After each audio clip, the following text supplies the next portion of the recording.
My name is Scott Roop, and I'm from Pettisville Man Cave, and we're the group that put this one on. We are a group, a community Bible study is what we call ourselves, a men's group, and we have about 7 different churches that represent our group. And so we're trying to break down those denominational barriers where we all can come together and go out and serve Christ. It's awesome. It's awesome.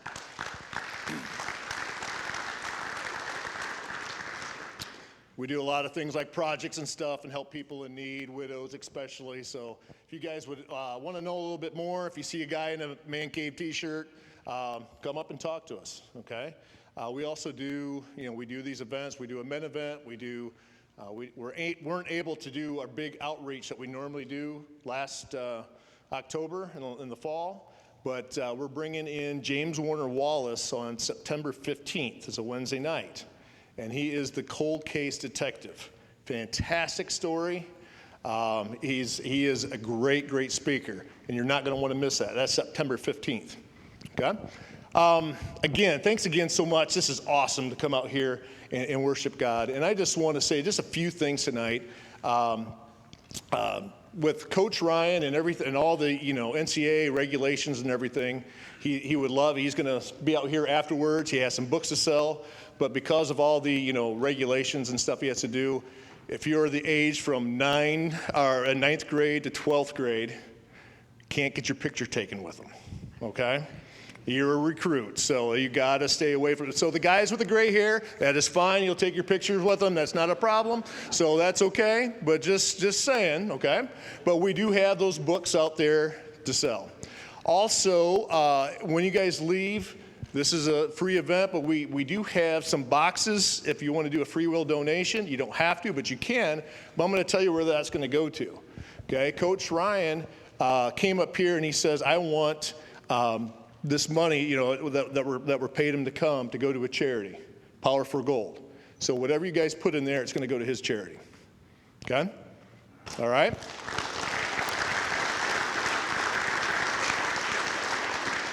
So it doesn't go back to us or anything like that. It's going to go to him and his charity that he supports. So, all right, guys, this is awesome. I can't wait for our speaker, but before we do, we're going to give. Let's bow in prayer just for a second here. Dear Lord, we just thank you so much for today. We just thank you for this. Awesome to get together and come together and praise your holy name, Father God. And we just pray you be with Coach Ryan and coming up here and just give him the words to speak. And Lord, we just can't wait to hear his testimony. We just love you so much. In Jesus' mighty name we pray. Amen. Our speaker is coming up, father of 4 from the Ohio State University wrestling coach. Here he is, Coach Tom Ryan.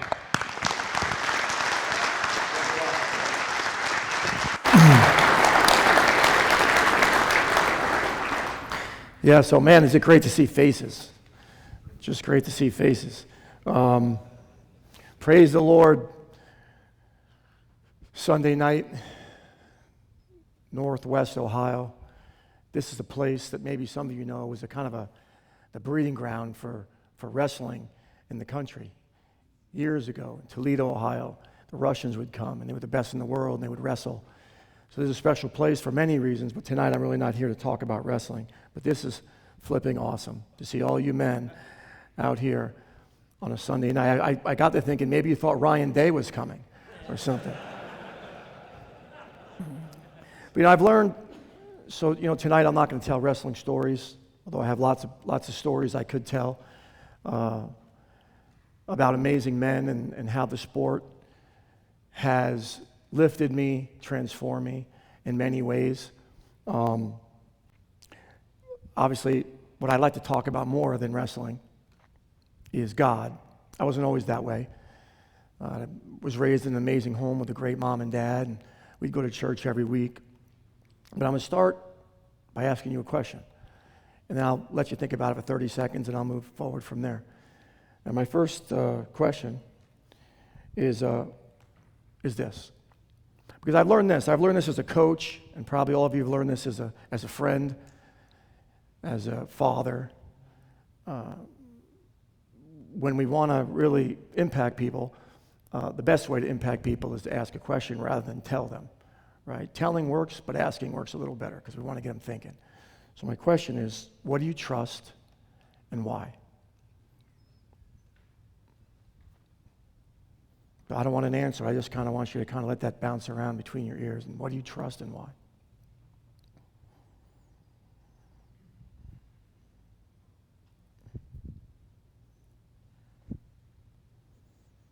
And so I can tell you that my life, the successes and failures I've had in my life were based around immense trust. All right, I know this as a coach. I know this as a leader of a bunch of young men finding their way in the world, 18 to 21-year-olds. You guys can all remember when you're 18 to 21, but trust will always precede progress. Right?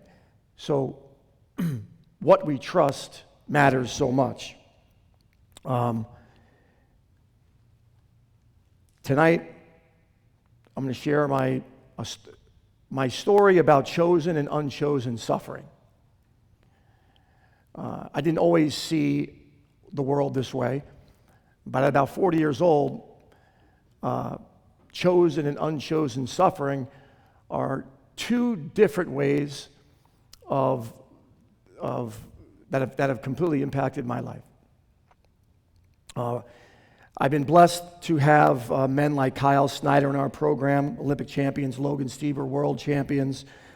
We've had multiple national champions in 2015. We won a title. We've been second 6 times. We've won a couple of Big Ten titles. And I can tell you that when I look at traits of the elite, things that the elite have, traits they have, the single common denominator in all those men, most often, is high character, deep faith.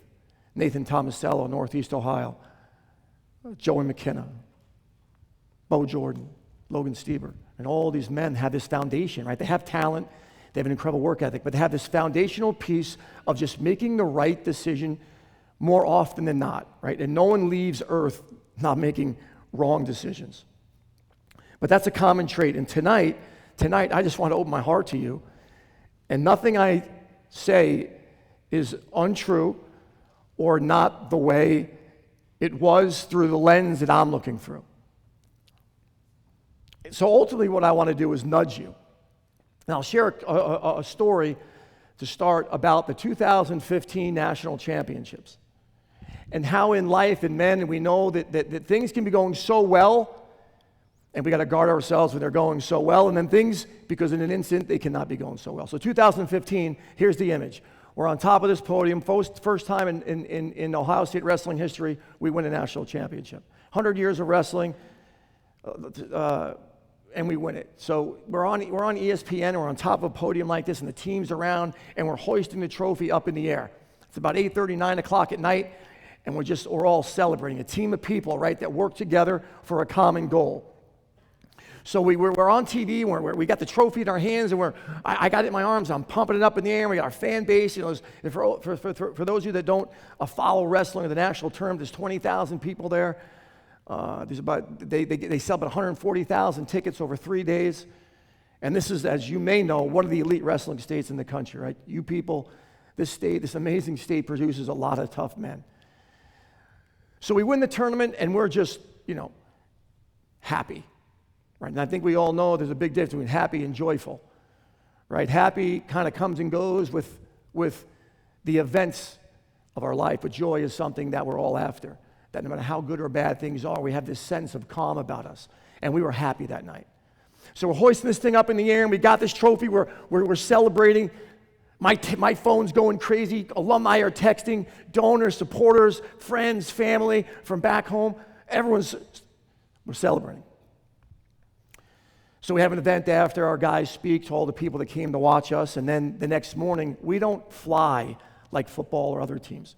We get up in the morning at 6 o'clock, we jump on the bus, right? We lug our stuff underneath, no one carries our stuff. We lug our stuff, we put it under the bus, we get on the bus, and we drive home, a lonely ride home, right? 7 hours, we were in St. Louis, about 7 hours. We get home, there's no parade, right? There's a couple of people at the facility waiting for us. I take the trophy, tell the team I'll see them, they get 2 weeks off, I'll see them in 2 weeks. I take the trophy, I put it in the seat next to me. I carried the trophy around for a while. So I drive home about 30 minutes home, and I pull into my driveway, I walk in the house. No one's there. My family was at the Nationals, but they didn't get up at 6 and leave like I left. I was there by myself, and I take the trophy and I put it in the counter. And I had a couple of dogs. I have a couple of dogs, so I got to let them out. They didn't want to go out. The snow had melted while we were gone, and it was a tough winter, so there was a lot of snow on the ground when I left. There was no snow when I got back, and the dogs wouldn't go outside. So I'm like, wow, that's they wouldn't go off the deck. So I walked down, and I realized with all the snow that had melted, the yard was just filled with a winter of 3 dogs crapping. So what did I do? I went back inside, changed my shoes, and at the time, Urban was our football coach, and I would jokingly tell him that, Urban, I went out and scooped. You have a professional scooper, but in wrestling, we scoop ourselves. So I went outside, and for about 3 hours, I filled up a couple of bags, right? And that's just a story of how life goes, in the midst of beauty. In the midst of pure beauty, a moment that is unforgettable in many ways. 7, 8 hours later, you're back to the grunt work of life, the challenges of life. I've heard a pastor say, Rick Warren, said that life is like this, right? He used to think that life was a series, was like a series of highs and lows, right? And then his wife was diagnosed with cancer, right? And he said this, he said, life isn't a series of highs and lows. Life is a series of train tracks, right? Running side by side, right? All of us have so many train tracks running by side. And on track 1, there's happiness, right?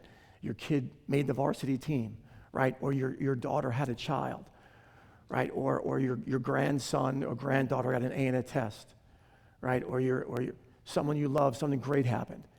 On track 2, simultaneous, you have heartache. You got pain. You got loss, right? And we're here to manage it. We're here to manage these train tracks, and so many are running at once. And what is it? What is it that can keep us grounded in the midst of all of it? And I can tell you for 36 years, I didn't really know God. But I got to know God at 36, and here's why. I mean, he had a plan for me all along. So there's 2 types of suffering. Now, up until 36, I understood really well what I call chosen suffering.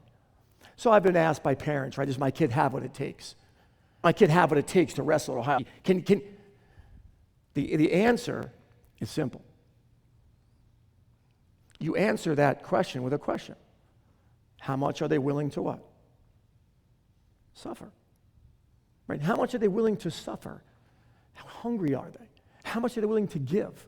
Right? I've learned firsthand to never assess the will of a man early on.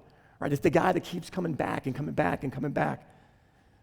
So chosen suffering is something that I kind of founded my life on. Early on, I understood that the work-reward relationship, the more I did, the luckier I got. So I signed a full scholarship to Syracuse University. I'm from New York, Long Island, New York. As I said, parents separated when I was young. That was the biggest heartache I had. It wasn't easy, right? That wasn't easy, but we got through it. I signed a full scholarship to Syracuse University. My brother was there. He was a great example for me, right? The power of examples in our life. I signed a Christ. I'm there for 2 years on a full scholarship, and I hungered for something more. So I packed my bags. I called my mom, called my dad, told my brother I was going to move out. Again, we were roommates. He had 1 more year of school. He was studying finance. He had like a 4.0 in finance. I didn't have a 4.0 in finance. I would always say when he was reading, I was running. That was kind of the difference between the two of us. So I say read. So he stayed. I left. I packed my bags. I drive out to University of Iowa. There was a legendary coach out there. So what do we trust and why? What do we trust and why? I trusted Dan Gable. Why? Because there was incredible evidence.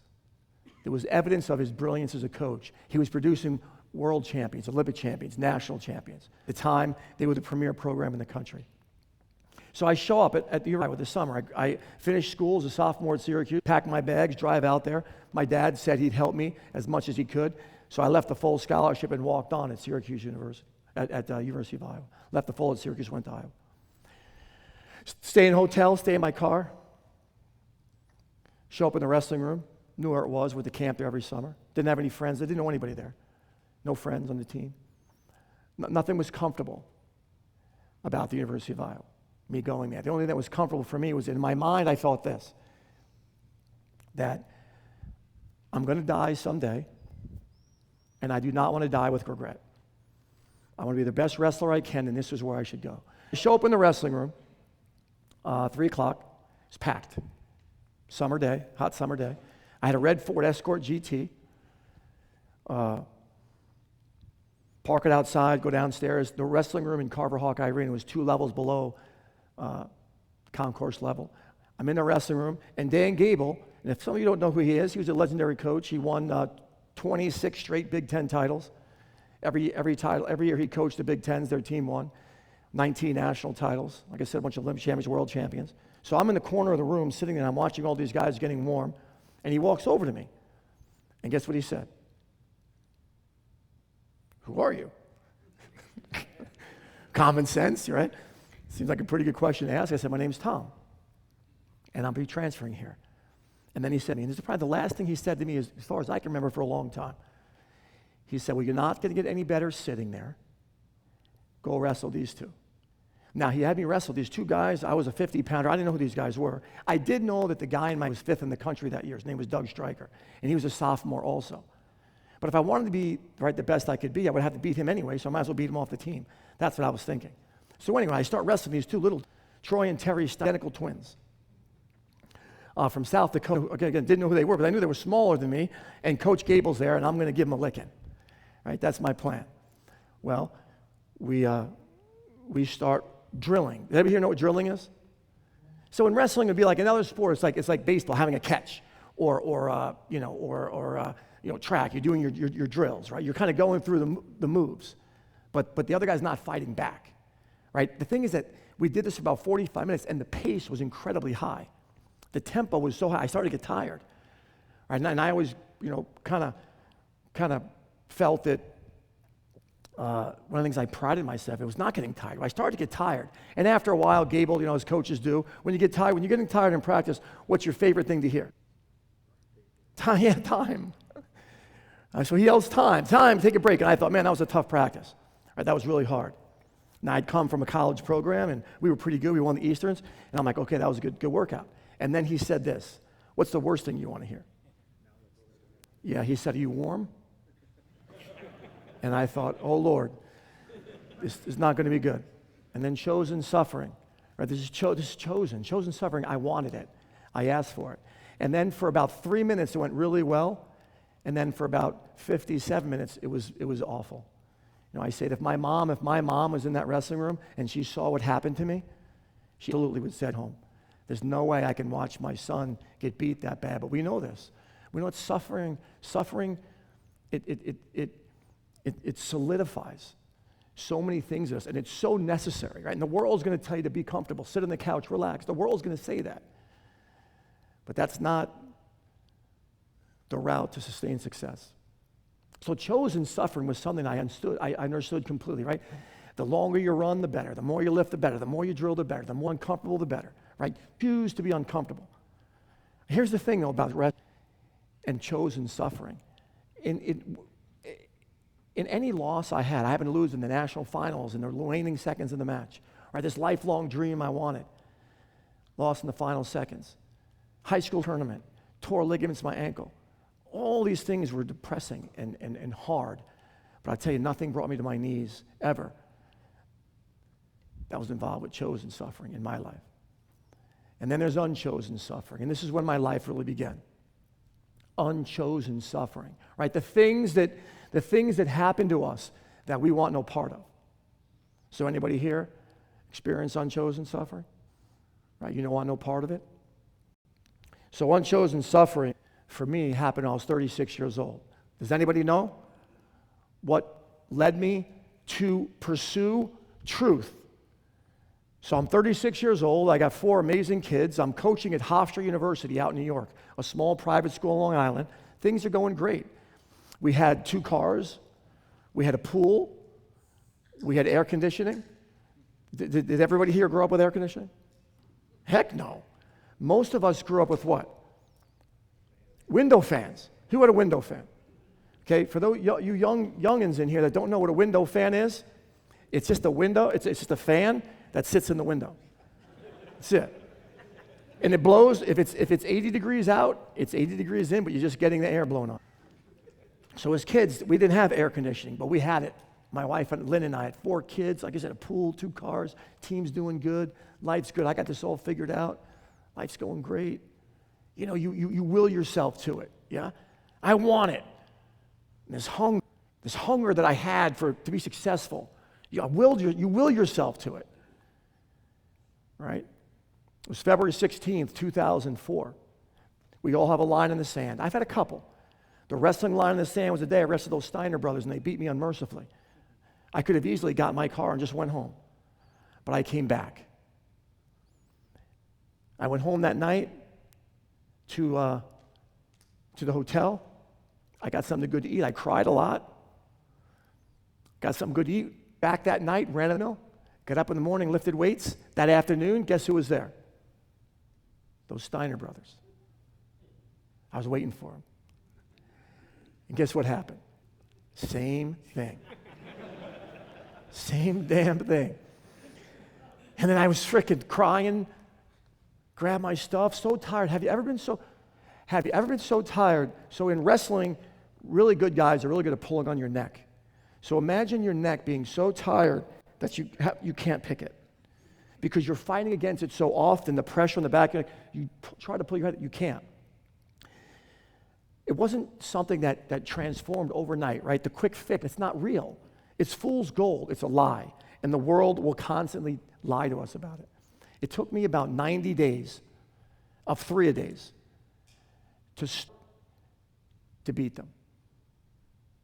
And it starts with something small, right? A little nugget.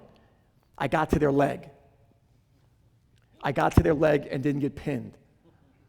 And I didn't get to their leg. And then eventually, I got to the leg and I scored 1 takedown, scored 10. And then it was, 7-3, and then 5-5, and then 6-4, and then 10-0. It was trust.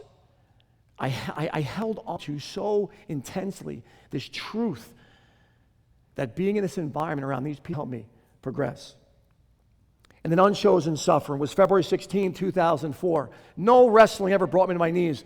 February 16, 2004, the unthinkable. 4 kids. It was President's Day. My wife and I gave my wife a break, right? So I bring the kids to work with me. Jordan, the oldest, Jake, the second, Teague, the third, and I had my little girl, Mackie. They all came with me to work. We spent all day in the wrestling room. That's the best place for kids, in the wrestling room. Can't get hurt. Just padded walls, padded. I could torture them and Mom wouldn't know. I tell them, don't say anything when you come home. So we have this amazing day together. I lived about 30 miles from campus. So I jump in my car, and I remember it being the most amazing night. I remember the drive like it was yesterday. I had a green Explorer at the time. I'm driving home on that Long Island Expressway. Has anybody ever driven on the Long Island Expressway? All right, so you know what I'm talking about. It's not much fun. So I'm heading home. I'm looking in the rearview mirror, and I see Teague, who was 5, leaning on Jake's shoulder. Was 8 at the time. He was 3 years older than Teague. They were kind of partners. Jake could crush Teague, but Teague thought he was the toughest man in the world, except for Jake. And then Jordan was there, and Mackenzie, and we get home, and it was just a great night. And all of you dads, right, and all you kids don't quite understand this yet, you young ones, but all you dads know that, right, the best moments in our life when we reflect back is those amazing times with our kids. Those moments, those incredible moments, just spending time with them, being with them, the power of just being with them, just listening to them, right, being an example for them. It was an amazing night. So I get home, I pull in the driveway and park the car and walk inside. I had a meeting that night. We got home around 6:30. I had a meeting with my booster club. I called the head of the booster club, said, listen, I've been at work all day with these kids. Do you mind if I not come? And they said, no problem. Here's the main things we want to get done. No problem. Okay. They take it. We have dinner. Great dinner, laughing, telling stories. After dinner, someone's got to shower first. Teague was voted by everybody to shower first. And he was a little spitfire, so he jumps up from the table. He's pissed. Starts running around the house. And my wife gets up and she starts chasing him, and I'm watching, and we're laughing. Right? We're laughing. Right? Let's go get this trophy in the air. We're laughing. Life's incredible. So freaking fortunate. And as he rounds the house, we had an open floor plan with one wall holding things up in the middle. I'm watching from the head of the table, so I'm sitting here and they're running, and I can see everything, and we're laughing. Get him, get him! The ultimate game of hide and go seek. Can you catch him? So my wife hides behind the wall, and as he comes around, she picks him up. She scoops him up. She catches him. He's looking back. She's over here. He's got her. She's got him in her arms. He was 5. He's the most significant person that I've ever met. He taught me so much as a 5-year-old, more than any amazing coach, great partner, friend. So she picks him up, and I'm telling you that at the head of the table, some like powerful wind or something hit me. I was overwhelmed by something. I was like, wow, what the heck was that? I know what it was now. It was God saying, get ready. Get ready. Because unfortunately, you're going to be introduced to unchosen suffering. You're not going to want any part of this, but it's going to come. So she carries him to the back of the house. Now the dogs are jumping up at her. And my son, she carries him to the back of the house because he's got a shower. But I notice his head's kind of dangling in her arms. And I was thinking to myself, hey, Lynn, be careful. Like, his neck looks like it's hanging. But, men, you say that to a woman how to hold her baby, and you're in big trouble for a while. Right? So you don't do it. So I kept my mouth shut, and she carries him to the back of the house. And within seconds, she's screaming. So I run to the back of the house with my 2 boys and my daughter, and I grab Teague, and I put him on the coffee table, and I check his pulse. He doesn't have one. His eyes are rolled back in the back of his head. He was 5. He was healthy. He could wrestle forever. He could do 10 pull-ups. He was a coach's son. He was with me all the time.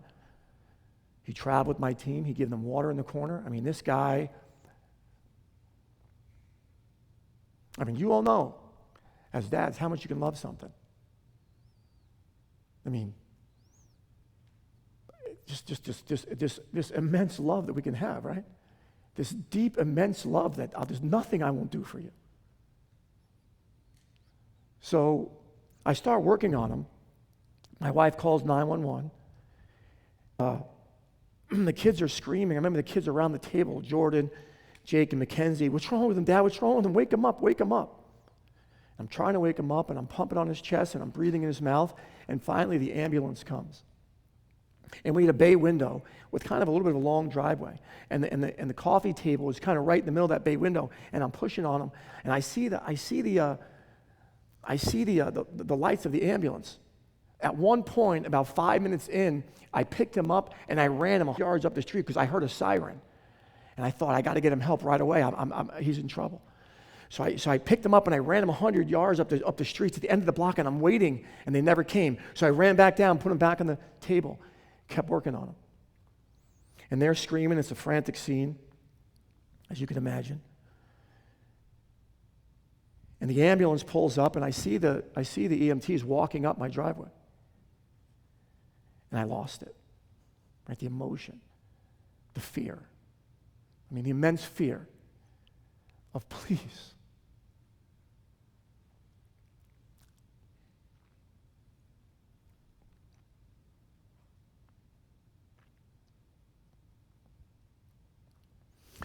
So they walk in my door, and all I remember is screaming at them. Where are you? Where are you? 15 minutes! Mile away! Just the fear, the father's fear. They didn't deserve that. I was scared. Where were you? What took you so long? Did you take it for granted that this was an emergency? Was my wife screaming in the phone? This is an emergency. We need you. Get here. How many things do we take for granted in our life? Huh? How many times we just take things for granted? So they grab and they do some tests, code blue, whatever they said. They pick them up. Now they run them into the ambulance. In this time, we called someone to come over to the house, a neighbor. They throw him in the ambulance, and my wife and I jump in our car, and our kids stayed home. And we follow the ambulance, just like the movies. We're watching them work on them. I could see through their 1 foot by 1 foot glass windows. We're tracking close, and we're watching.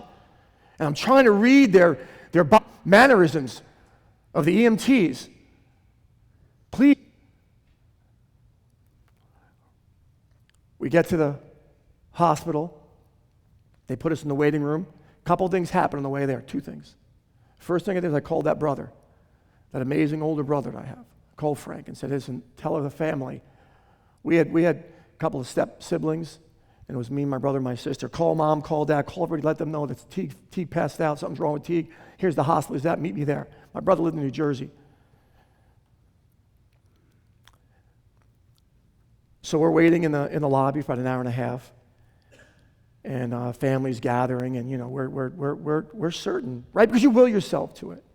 We're certain things are going to go the way that we want them to go. That they're going to come out and say, "Listen, here's the situation." So the surgeon comes out, and he come out from I was probably here, and probably from the distance was that doorway right there. And he comes walking out, and I'm there, and I'm holding my wife's hand, and all the family around, and he won't look up.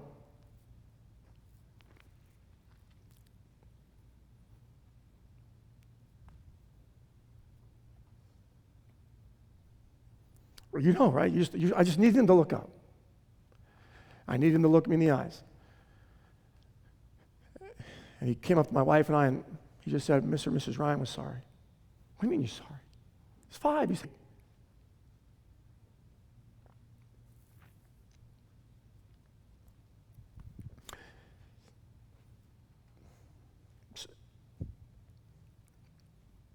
I would say that broken, like there is no word in the dictionary. I've looked to share how broken I was. From 6:30, hoisting the trophy, 7:30, I'm in trouble. My family's in trouble. My marriage is going to be in trouble. A lot of kids who have siblings that pass away, a lot of those kids really struggle because their parents can't get past the grief. And they want to live a life, and the parents. Now, I'd like to say that without God, that I would have been strong enough to be a man, to lead my family, but I don't know. I don't know that. I only know what happened. We're heading home. 14 minutes home, and we're just, as you can imagine, wrecked. So we pull in the driveway, and as all you dads know, when they're really little, as my kids, I pull in the driveway, and they see us pull in. They greet you, right? When they're little, they greet you. When you're older, they go out the back door. But they were little. So I pull up, and they're little, and this is the question that changed my life. So I pull in the driveway. By 3, I can see it's like it's. This is 2004. I was 17 years removed from this moment. My kids come running down the stairs, and Jake, who graduated from Ohio State, ended up wrestling for Ohio State, has an incredible faith. Praise the Lord. He comes running down, and I open the door, and he said, what do you think he said? His older brother and his sister were there. What do you think he said? Where's Teague? That changed my life.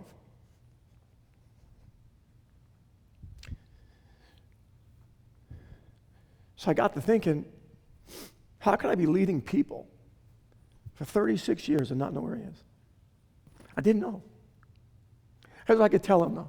I could tell him the name of every major supporter that made a difference in my program. I could tell him the name of every single guy on my team and what their tendencies were. I could tell him the name of every recruit in the country, what their strengths and weaknesses were. But I couldn't tell him when their brother was because I didn't know. I didn't know for sure. I only knew this. That dinner would have 5 seats instead of 6 seats. I knew that. And I knew it was going to be a long, hard road. And we suffered. Cried together. Tried to make sense of it. And someone came to the funeral. His name was Greg Truns. Great man. He knew God. He was a wrestler. He was successful at God. And the reason why he knew God was because his 4-year-old daughter died of brain cancer. He put her through it. She was wobbly. She was full. He got her orthotics. He took her to every trainer. He had the means to help her. If there's any way out there to save her, he had the means to do it. And he couldn't do it. She passed away. So he went through it. I was interested in those that were suffering like me. So he left me a book called Someday Heaven at the funeral. He said, here's my name, here's my number. Give me a call. So as we were going through all the gifts and things that we got and notes, I saw Greg Truns. I'm a wrestler. I wrestled, lost a daughter to brain cancer. Give me a call. About 2 weeks after we lost Teague, I called him. I started to meet with him.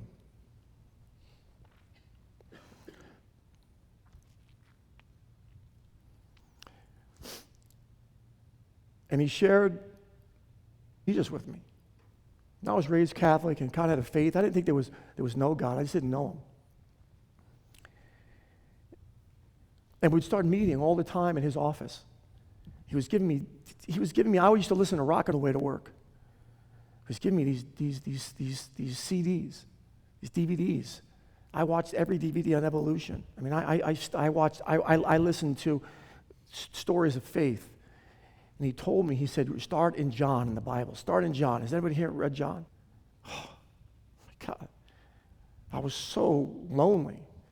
I was so broken. I read John. So I could challenge, if I could challenge you to start somewhere, to nudge you enough. Unfortunately, a lot of people nudged me. And I didn't move that way until I was in a really dark place. So I read John, and I was in my bed just crying, overwhelmed with this. I never had felt love like that. And the thing is, John was Jesus' buddy. So we knew him, right? So if one of you happened to pass away and I wanted to learn about you, what I would do is I would just go to all your buddies, your friends, your coworkers. Tell me about him. Who was he? What did he stand for? And John did that for me. And I read book after book. And the reason why I wasn't searching for God, I was searching for truth. I just wanted to know the truth. And I want to say this loud. And I did not turn to Christ because I'm weak. If I did not find overwhelming facts, and I'll share some with you, that he is who he said he is, then I think I would have been man enough to say, because a lot of us in this world, right, we make up our mind. We happen to right every day. We make up our mind, apply the facts that lead us to the answer we've already predetermined. See, it happens all the time. There's a name for it. Maybe some of you know the name for it. I'm not really sure what the name for it is, but I know it happens all the time. That's not what I did. I studied evolution. Took a piece of paper. No God, God. Started to list out all the things I saw about evolution. Wow, that's interesting. And evolution's real, right? Evolution happens. All the things about Jesus. At the end of this journey, this page on the right was overwhelmingly powerful. And here's what we have to do, right? At some point, I had to decide. Right here, I'll give an example. Let's say, what's your name? Marlon, yeah, we met earlier. Marlon, we met once before too. So Marlon, let's say that Marlon and I, clear this place off. Right, here's the thing, right? both can't be true, right? Either he was or he wasn't. There's no option of anything other than that. We clear off this whole place, and Marlon and I wrestle for an hour, right? And then, well, 10 seconds? That's fine. So we wrestle for 10 seconds, and then Marlon leaves, and he calls his wife and goes, "Hey, I got to wrestle Coach Ryan tonight. I beat him unmercifully for 10 seconds." Right? And I leave, and I call my wife, and I say, "Honey, I got to wrestle this cool Dylan tonight, and I beat him unmercifully." Right? What's happening? Marlon's lying.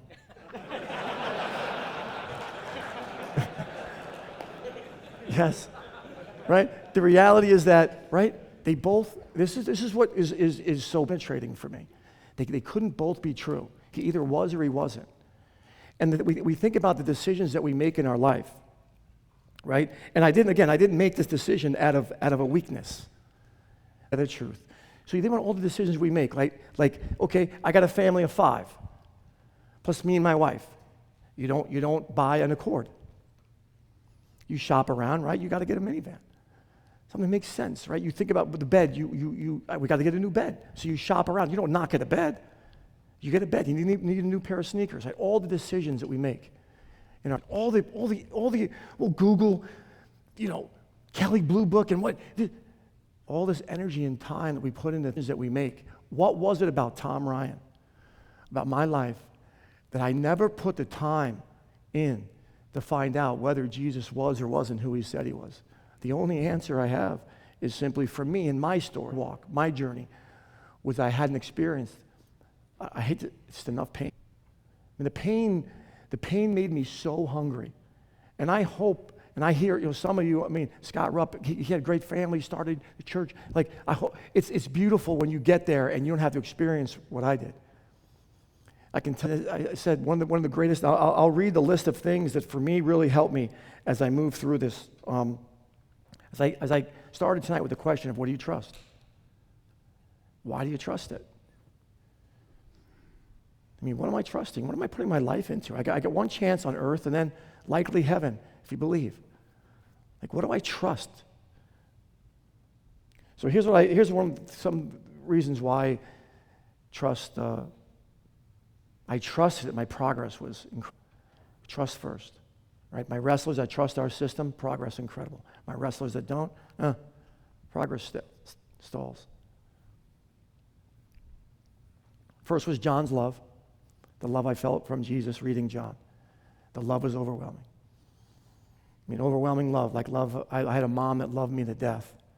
I had a dad that loved me. These people loved me. I was raised in a home, I was fortunate. How much love, I had all the foundations you need to be successful.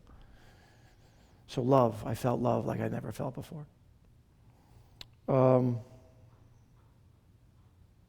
So non-biblical sources confirm his death. We know he lived, we know he died. Now the question is, did he resurrect? Biblical sources, numerous, this guy lived, this guy died. News spread too quickly to be legend.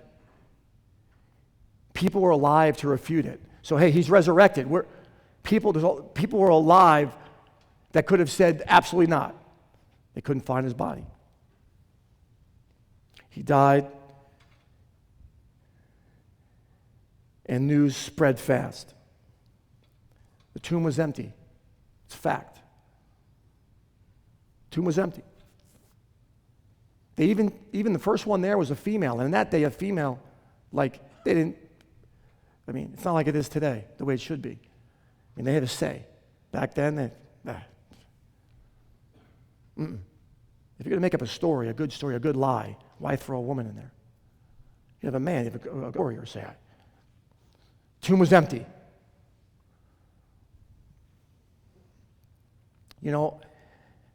They say that the single greatest thing, the long-term success besides character, but the single greatest thing is common sense. Common sense. In our jobs, in our families. And so times, right, common sense is blocked by some other things. But common sense, I think early disciples died for him. You guys know that? Some of you, I don't know that. Listen, all the people that, they turn their back on him. But these are things that help. I needed facts. I wasn't going to believe because my mom believed. I wasn't going to believe because my dad believed and my pastor believed. I was going to believe because I looked into it. I researched it. I studied it. I had to trust it. I had to trust it first. I trusted Gable, I went. But I had so much information, and why should I trust him? You're not going to believe because I'm telling you to. You're going to believe because you take the time to look. And here's what I know. I have guys on my team, what if I look and I don't find? Ain't going to happen. Not if your heart's open. Not if you really, ain't going to happen. I'm not, that's not something that I'm concerned with. Earliest disciples, they all turned their back on him the night of his death. And then every single one of them, except for one, died for him later. How do you explain that? Nothing happened. They were with him the night of his death, and then these are processing. What do you mean? What do you mean they turned their back on him and then they died for him? Why would they die for him? But then, because they saw something.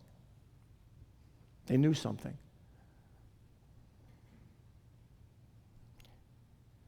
Testimony of those that believe. I see a lot of men in the world that live and have struggled and don't know God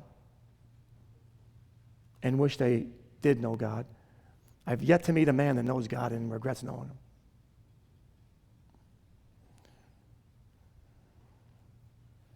Testimony, as I said, in the lives of believers. And the last thing for me was just life's too intricate. That was my tan. I don't look like a wrestling coach right now. Usually we're green and pale and mangy looking. I've been in Hawaii. It was my wife's 50th birthday. We got to go because COVID lifted and took her for her 50th.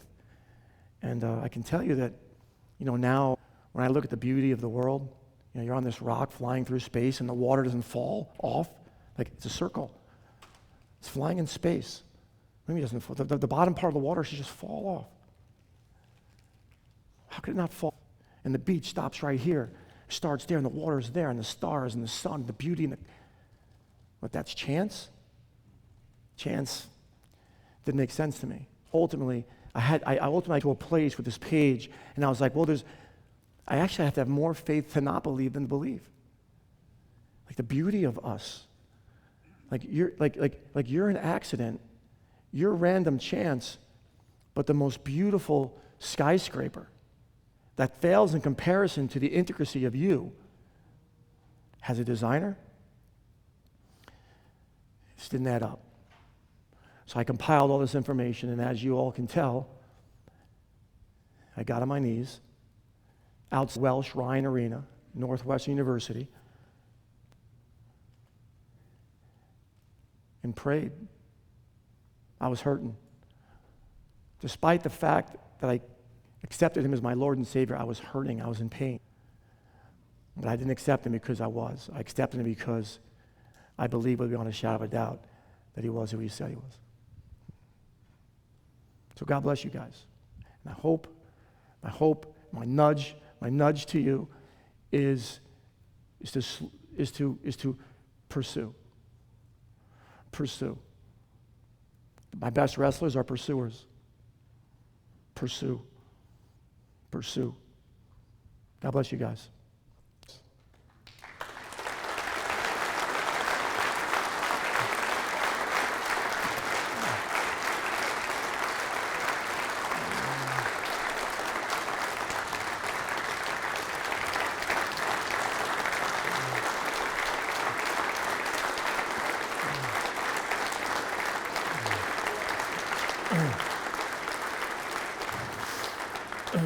So thank you so much for that. I appreciate that. So 8:30 morning, I have to in a flight to Atlanta to go to the World Team Training Camp. We got a couple of Buckeyes. As you know, Kyle Snyder, been on the World Team. So I'm free. I got a 2.5-hour drive. So I should probably be back home by probably 6 a.m. to catch the flight. So I'm open if anybody has any questions or wants to ask anything. There's no topic that's out of bounds. I'll share openly with you in any way. Any good questions? Yeah. How free are you to share your faith with the wrestlers? Yeah, that's a great question. So, I work for a public institution. So we have a saying. So the question was, how free are you to share your faith with others. So I can tell you, when I was interviewed at Ohio State, I'll answer that in two. When I was interviewed at Ohio State,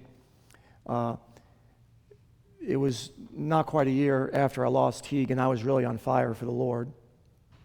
I was hungry, and I was outside the interview room. And this is the greatest job in the world.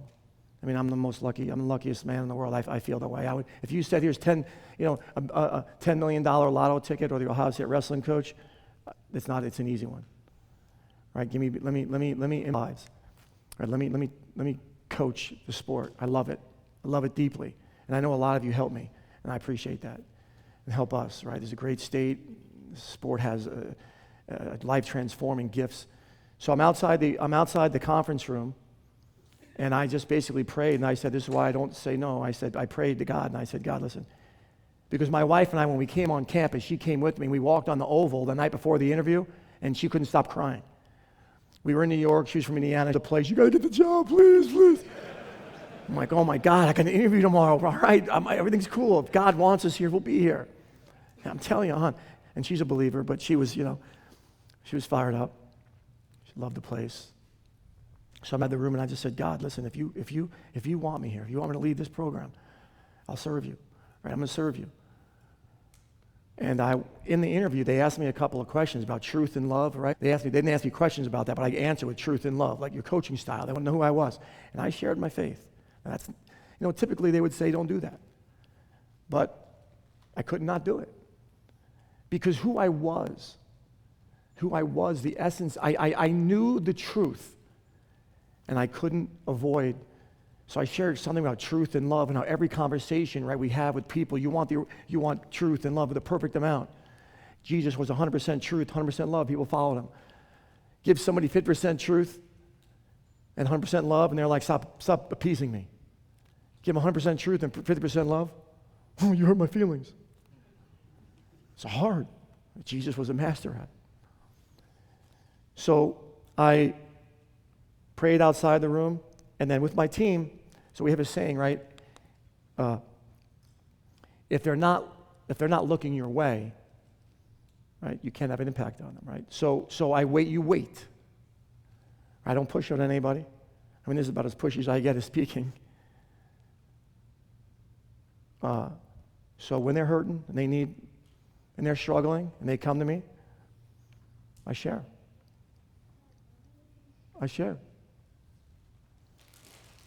We have a FCA guy that's allowed in my facility. So he's around the facility. I can't force them to go see him, but he's in the facility. Tom Rohde, he's now with Cross Sports, but an FCA guy, AIA. If the guys want to pray, they can pray with him. There's no pressure. And Urban made a comment when Urban was coaching with us about Bible study, and the school attorney got involved, and it got crazy, and you can't do this, and you can't pray with your team, and well, we pray him. My boss can anytime he wants. My boss. So, but I think the biggest thing for me is not so much the school, is I want to reach them. Right? It isn't so much, right, the attorney saying you can't do it, but the thing is I wanted to touch them. I want them, and if I'm pursuing them, too intensely, sometimes, right, they run. So it's right, those moments when they're facing you, their backs turned to you, it's tough when they're facing you. Yeah. Thanks.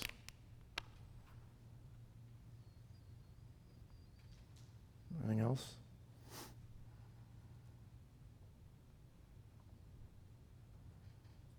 All right, man. Great to be. Oh, yeah. Was there a diagnosis with your son? Yeah, thanks. Yeah. Yeah, so Teague, this is amazing. It's God's story. So Teague died of a massive heart attack at 5. The autopsy said unusual muscular development.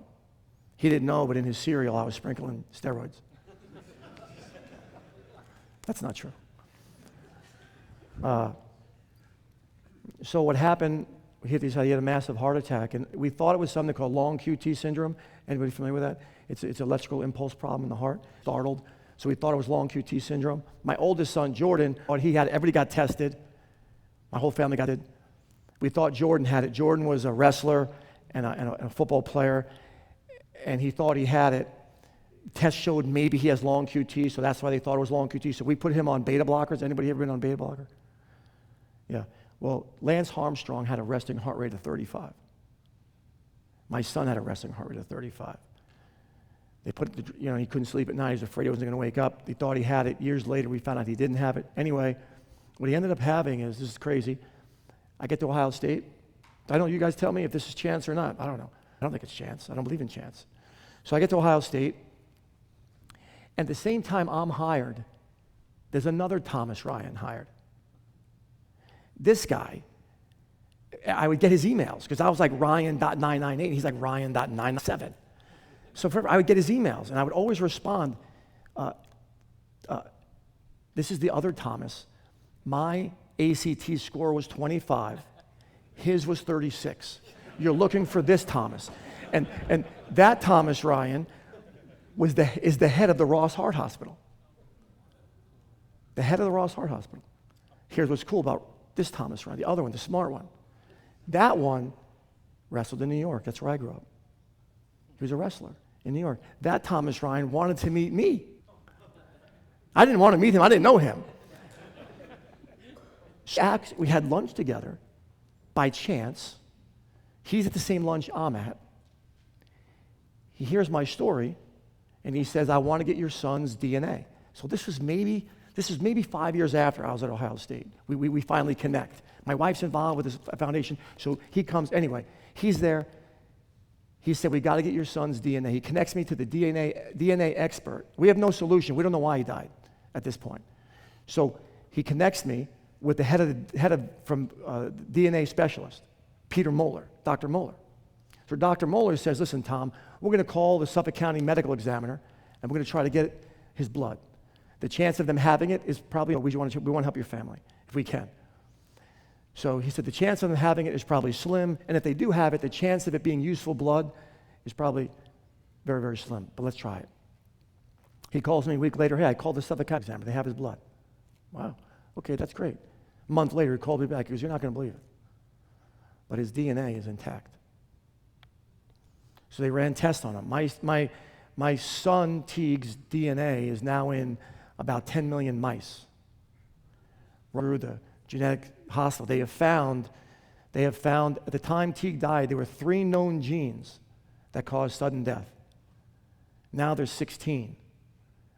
And they believe that his heart condition, and they'll be able to genetically test, right? Do you have any of these conditions as a baby? Then you got to watch out for it.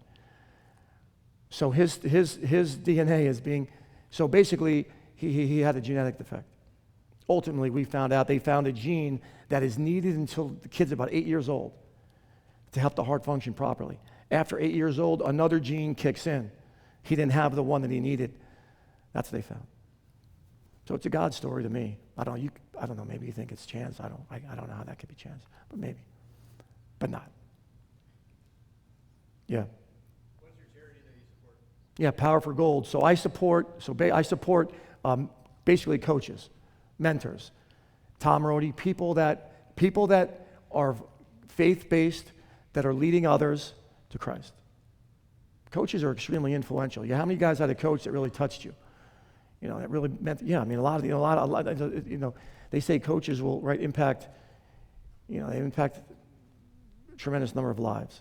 So I kind of FCA's model is get to the coach gets to the kid. So yeah, Power for Gold. Gold being, yeah. What's Jake doing nowadays? Yeah, thanks, man. Jake's a gift. Yeah. My son Jake? Yeah. So Jake quit wrestling. That was tough. Does anybody ever that kid wrestle for him? It's a blessing and a curse, yeah? Yeah. It's a blessing. It's an incredible gift when they're doing well. So Jake was a high school wrestler. Senior year, was in the state finals. Came to Ohio State as a walk-on, right? Made the kid pay his own way. He had to earn it. Made the team. Had a great freshman year. Sophomore year, Tommy John surgery. Needed Tommy John. Blew his elbow out. His freshman year was ranked second as all the freshmen in that weight class. Sophomore year, hurt his elbow. Stopped wrestling. And I told him this, right? This is just the truth for all of us, right? Suffering, I mean, Jesus suffered for what he loves the most, us. Right? So I've never met a wrestler that's really, really good that isn't willing to suffer. Right? And ultimately, suffering is about love. Right? It's the strongest force in the universe. So Jake, the conversation with Jake was, Jake, there's no pressure anyway, man. I love you. I want you to pursue what you love. And he was a techie. So he got into the tech field and e-commerce field, and now he's making 10 times what his dad's making, and I'm happy for him. And his life's good. He's married, building a house on the water, and he's doing really well. So really strong faith. And he lives right by me, and it's a real blessing to have my son near me. Good. Yeah. You faith by your own research. Yeah. But you mentioned that when you were going through this with Teague, that this other person who had lost a daughter, what was it about him that led you to do the research? What was it about him that made you pursue the course of faith? Yeah. So this guy, Greg Truns, what made me pursue truth was the pain I was in. I was not doing well. My marriage would probably have failed. My kids were struggling.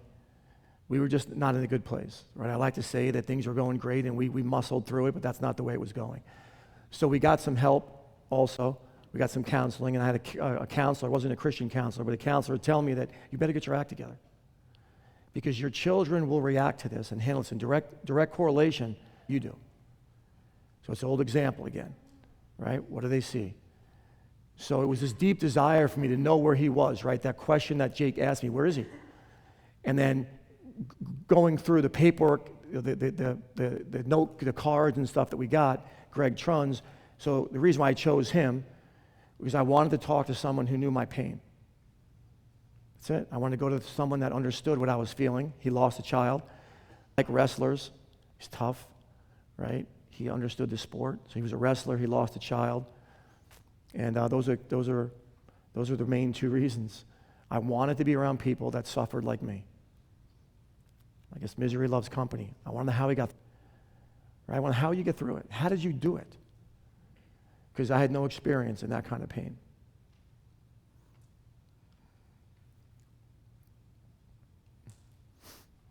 So if you're getting tired, I have no problem with you doing like 10 jumping jacks or so. Hit some push-ups.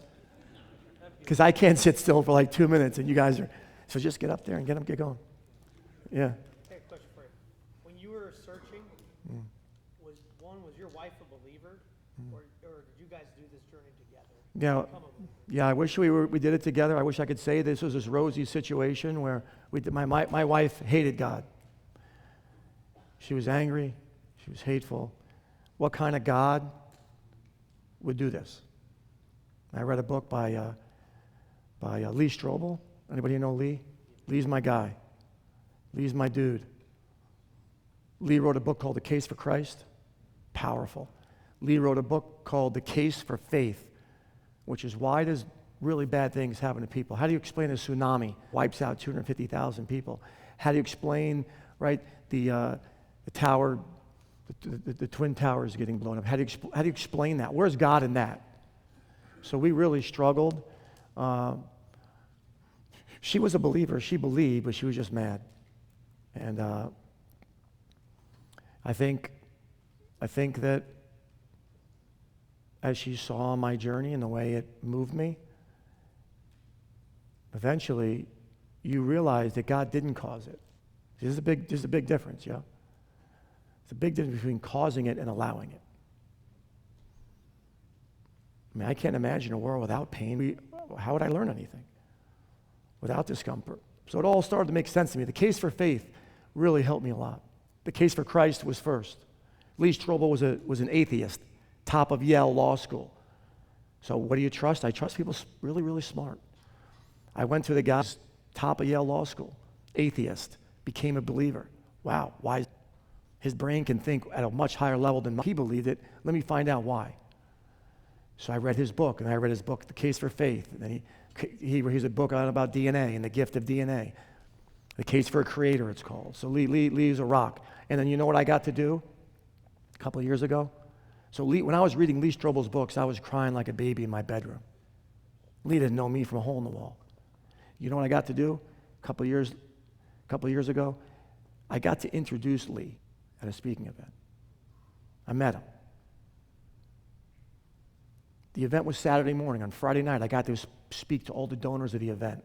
I walk in the event, there's 25 people. They said, hey, you ready to share a little bit about your story? I said, I'm ready. They said, oh, by the way, you're going to introduce next year's speaker. Okay, who is it? Lee Strobel. I said, I got to go. I'll be back in a little bit. Walked in the bathroom and cried like a baby. Can't believe it. I told Lee, help in his thinking, help me. So I'll end with this scripture. We say to her, you gotta be landlord of your mind, yeah? Gotta be a landlord of your mind, right? You can evict any thought you want. You get to choose what thoughts come in. You get to choose what thoughts stay in, what don't stay in, right? You're a landlord. You can get rid of things or let them stay in. And I've gone blind, but has anybody here at 40 gone blind? I went to bed at 40. I went to bed, put my phone next to my bed. It worked perfectly well. Woke up in the morning. It was. I couldn't read it. I called IT. I said, hey, my phone's broke. And they said, okay, bring it in around 1. I said, okay, I'll bring it in at 1. Went to lunch with a guy named Dave Kent. At lunch, I looked at the menu. I couldn't read them. I called IT and I said, the phone's fine. Overnight. So here's a landlord of your mind, right? A critical stuff, because the world wants to bombard us with nonsense. And of course, like all men, I've been challenged by it. But they want our eyes. The world wants your eyes. It wants your attention, and God wants it too. And if you feed the one on the left, then it's the world, and this one suffers. I'm pretty sure that at some point in time, you'll pay the piper for it. If you feed God's love and what He says and starve this one, you'll get stronger eventually. But it's hard. So this is Paul says, be ye transformed by the renewing of your mind. Our minds are renewed as they are sanctified and cleansed with the washing of water by the Word. He left us a manual. He left us some great guidelines, the rule book. Just as old wineskins were renewed in biblical times by soaking them in water, so our minds are renewed by saturating them in the water of God's Word. It's good. That's what he said, not me. Any other questions? Okay, well, here's what's cool. Cavelli Arena is open for business. So Cavelli is our new facility. I was telling Scott and some friends here, I was with Butch earlier. So we built this new facility. We raised $10 million. Most of the money, I know, it's crazy. Buckeye Nation's crazy. But most of the people that funded it were believers, friends, that know it's a ministry. Yeah, we're going to wrestle. But you're not going to wrestle forever. So we have this amazing facility, and it's the best home venue in the country now. It's beautiful. We packed last year. This year, allowed spectators. But if you advance, my West, bring a crew down. Experience Cavelli. Men that pour their lives into something worthy. Really good men. Men, for the most part, that were built in homes in the state of Ohio. So God bless you guys.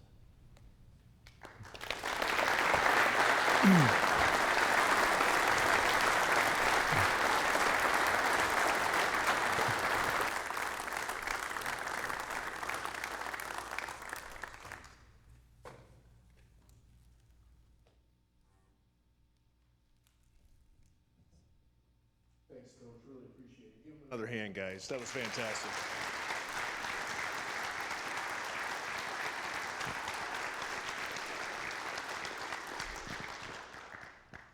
just to wrap up here, I just want to say a few things. Hearing that testimony was amazing. And right now I feel like God is nudging a lot of us. He was talking about God was nudging him. I think he's nudging us right now. When Coach was talking about putting the evidence down, and the one side was so overwhelming, and the evidence of Jesus' life, death, and resurrection is overwhelming. There's actually more written documentation of his life, death, and resurrection than there is some of the great leaders that have walked the earth in the past. He's real. What are we going to do about it? His love for us is so overwhelming that he came and sacrificed on the cross so we can have a relationship with the Father. It blows me away. I would like you to bow your head and close your eyes for a minute here.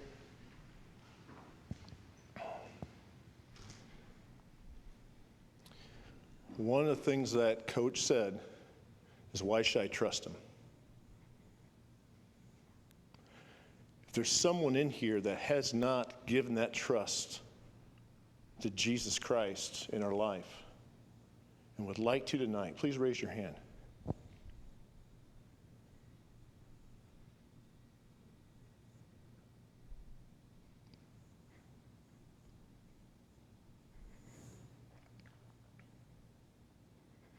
Another thing that Coach said, keep your heads bowed.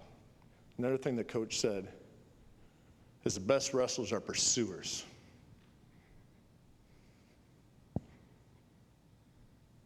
What is keeping us right now, as men in this area, in this community, from completely pursuing God? It can be anger, it can be bitterness, unforgiveness, poor decisions on the internet, different things in life. But right now, as men in our area, I'm sure there's Fulton County, there's Williams County, there's some Henry County.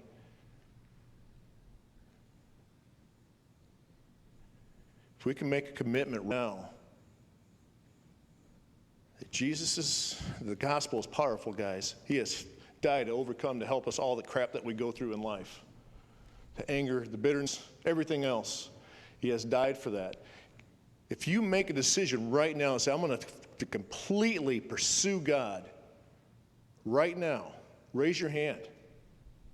Nothing's going to hold me back. And I'm going to pursue God with reckless abandon.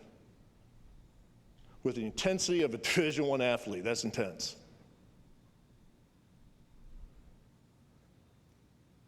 Put your hands down. If anybody wants prayer, please come forward. We're going to have the band come up. We're going to give you, they're going to give one last song here, okay? But if you guys want to have prayer and you want to have, and come up here and someone to pray with you, please do so. Guys, it'd be amazing if we all right now, I mean, there's a lot of guys here. If we say we're going to pursue God with everything that we have, we can transform our community pretty easily. We can change our community. Let's do it, guys.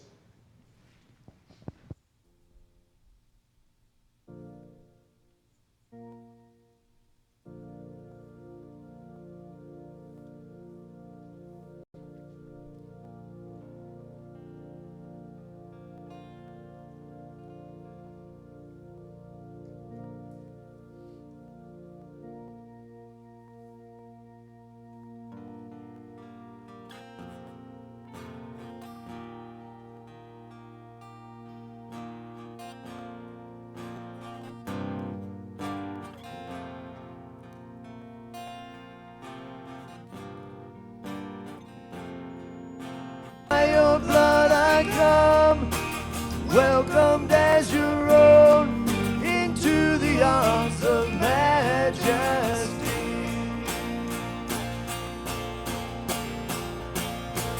This is the art of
boldly I approach your throne. Blameless now